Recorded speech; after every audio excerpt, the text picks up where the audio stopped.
maybe we can even step a bit further back into the supply chain here from your point of view in the shipping side, for example. Obviously, we know there's a lot of complexity in the regions and in managing the supply chain. So from your perspective, where are the opportunities to optimize the chain? Thanks, Christopher, for having me. And there is a lot of complexity on it. It goes all the way from the raw materials that need traceability, and I know Volvo, for example, was working quite extensively on blockchain solutions for this.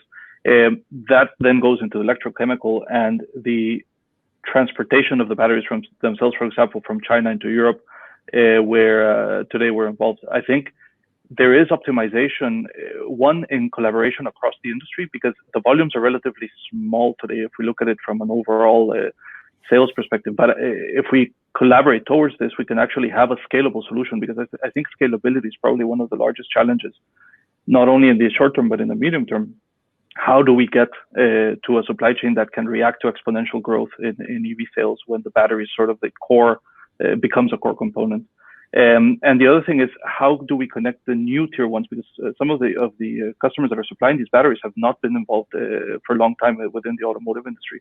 So how do we connect that into a seamless supply chain that makes it as efficient as possible? And this can be one through managing variance through dynamic flow control, making decisions that can actually make lead times as predictable but as reactive as possible when we have limitations on air freight. So I was watching during Martin Corner's session this morning. He raised the prospect of potential shared platforms for manufacturers, in which would consolidate some of this supply and material. So is that the sort of thing you'd have in mind, in effect, that manufacturers would in effect share their logistics hubs and centers in serving the battery and EV plants?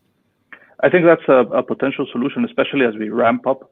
Instead of having multiple, that's also less sustainable, multiple facilities with the same specs, same regulations, you can actually, in a smart way, design a supply chain that actually caters to several levers in the responsiveness, the agility, while reducing the carbon impact of that supply chain, and at the same time being responsive enough to the OEM's needs in terms of sequencing and on-time delivery.